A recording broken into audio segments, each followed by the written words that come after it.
What's up guys, Matty here. In today's video, we're going to be checking out a new plugin from Safari Pedals. It is called the Sub Machine. It is a plugin they have done in conjunction with super mixer Leslie Brathwaite.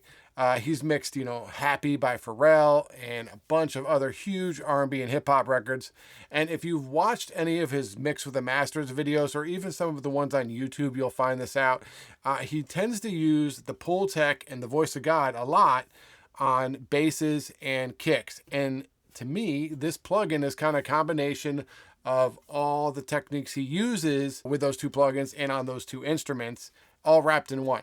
So today we will go over the plugin. I'll show you how it works. We'll check it out on kicks and basses and see if it's worth your time and money. Before we do get started, if you're interested in getting your songs mixed or mastered by me, you can check me out at mixandmastermysong.com. You can also find my courses and presets there as well. Let's go. All right, guys, here is the plugin. It looks a lot like all the other Safari plugins. Looks like a pedal, Safari pedals, you get it. And it's pretty minimal, a lot like a lot of the other plugins from them, which I like. Let's go over the different knobs really quick, and then we'll get into some listening examples. It's pretty simple. You have input and output. And you'll notice once we start listening, actually the lower you have the input, the more sub that comes through, which I find kind of interesting. This is your frequency. So it goes, from 33 hertz all the way up to 119 hertz. So this thing is made just for bass. And then you have this resonance filter. This is something the voice of God does. So that's where I think that the voice of God comes into play between this and the frequency. And I'll show you on the curve EQ in a minute. Once we go through the knobs, you can kind of see what's happening under the hood. And then below there is the drive, and it does what you would think it does. It is distortion, and every 808 could use some distortion. And then this is this punch button, which they say is Leslie's special sauce of a tube EQ, which God knows what that could be, except maybe a pull tech. Down here you have this blend, which in my use of this plugin has been super helpful because this thing can be pretty heavy-handed, and I found one mix I've done with it so far, I had it at like 5%, and that was more than enough, so that's cool. Oversampling, which is always nice, especially with low-end stuff. Another one up here, which I've also found super helpful, and I love when plugin companies add this, is the auto gain, and as you can see, when I turn the input up, the output goes down, especially with something like this on bass that can get, distort your speaker so quickly. It's such a great thing to have. And then finally, your bypass right here. A ton of different presets. We'll run through some of those, and that's basically it as far as all the knobs go. All right, let's pull up the curve EQ just so we can see what's happening under the hood. You'll notice this is with everything down to 0 basically, and there's just this little dip kind of happening here. I wonder if this changes a bit with the input, and then bypass is just like flat, right? Now, once you get the frequency going, that's where things start to happen. And I almost feel like it's doing the pull tech type thing where you're getting a boost here, where you're boosting the boost and then the attenuating at the same time. Not 100% sure if that's what it's doing, but it looks kind of like a pull tech curve. And then as you turn this resonance up, it gets sharper. And that's kind of what the voice of God tends to do. Well, I don't know if it's the exact same, and I'm not one of those YouTubers who likes to dissect things and tell you why it's the same plugin as a different one.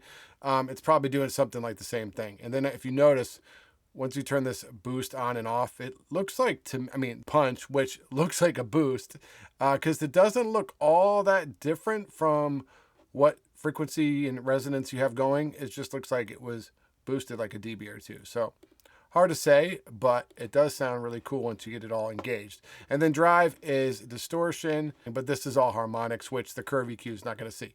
So anyway, at least you guys can kind of see what's happening under the hood when we're EQing it. All right, so let's put it on the kick first. I'm going to have it start in bypass mode, and then I'll turn it on. You guys can hear like right away. It's going to add some massive amount of thickness and heaviness to the kick.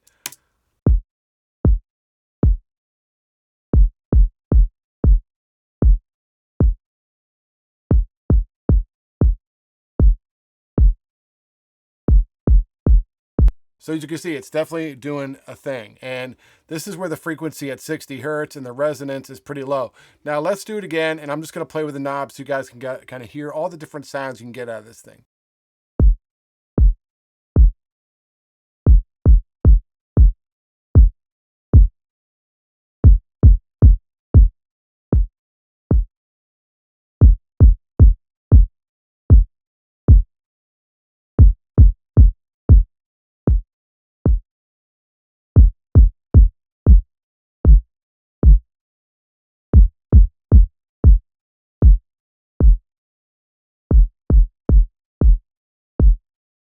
So really cool right out the gate, as you can hear, is you can get some really subby things if you need, or if you want to get more of a punchier kick with a little more like oomph in the upper low end frequencies, you can get that too. And you know, a lot of people might say, well, you could probably do this with Pultec and the Voice of God. Yes, that's probably true, but I'm a fan of one plugin to do a bunch of things, and so that's cool to me, the way you can get those different sounds from it.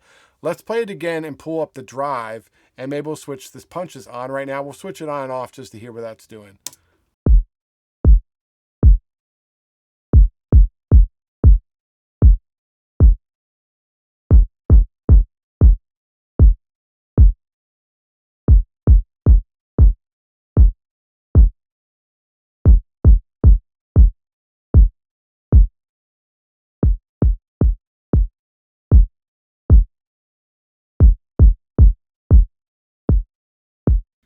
So as you can hear now, it sounds like a completely different kick. Now, what I have noticed, we're just listening to this in solo, but like I said earlier, when I'm mixing, and let's actually turn this oversampling on. When I'm mixing, this can be super heavy-handed. So that's where this blend knob comes in, super helpful. So let me just bypass it again, take it out of bypass, and just play with this blend knob so you can see just, you know, how dialed in you can get it.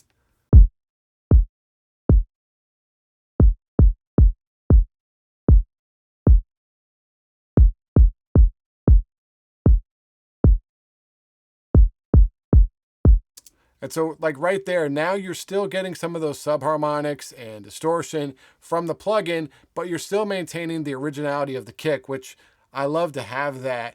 And I found was the most useful way to use this, unless maybe you're producing and using this as a production tool, whereas there you could go buck wild with it. But from mixing perspective, you don't always want to completely change the sound of the kick. It can change the vibe of the whole song. So that's where this blend comes in, super useful.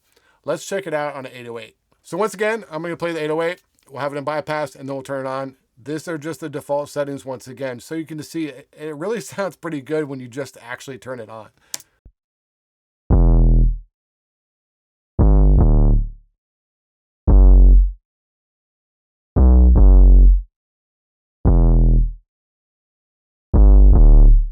You can hear all that warm sub richness that comes in just by turning the plugin on. Let's try something different with this one. I'm going to run through a couple different presets because I found that was a cool way to hear a lot of the variety that this thing can do.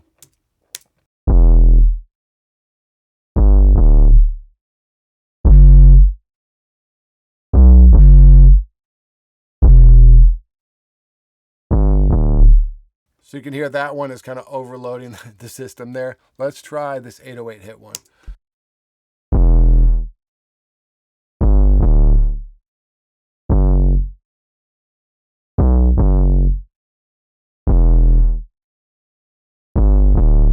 That one's cool because it's actually giving a little more sustain to the 808 and distortion.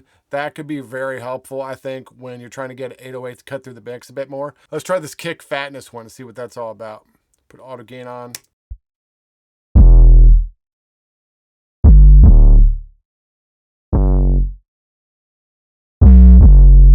So that's crazy. And so that's more like where you could use it as a production thing. I'm just going to put this back to default. I want to show you guys one more thing. We got this at 60 and we'll bring the resonance up a little bit. I'm just going to play with this input and output so you can hear the pro tip, I guess you could say, is where when we turn it down more, you get more sub out of it.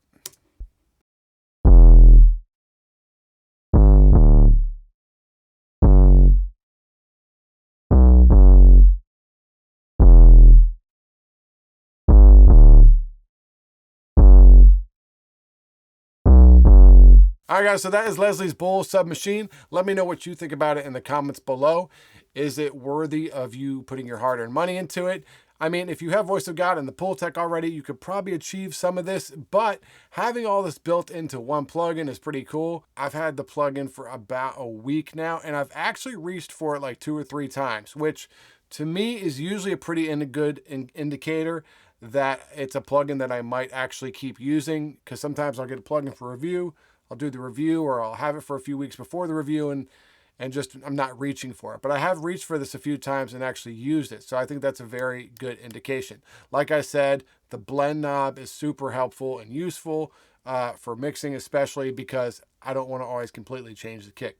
Anyway, that's it for now. If you need your songs mixed and mastered, hit me up at mixandmastermysong.com, and I'll talk to you guys in the next video.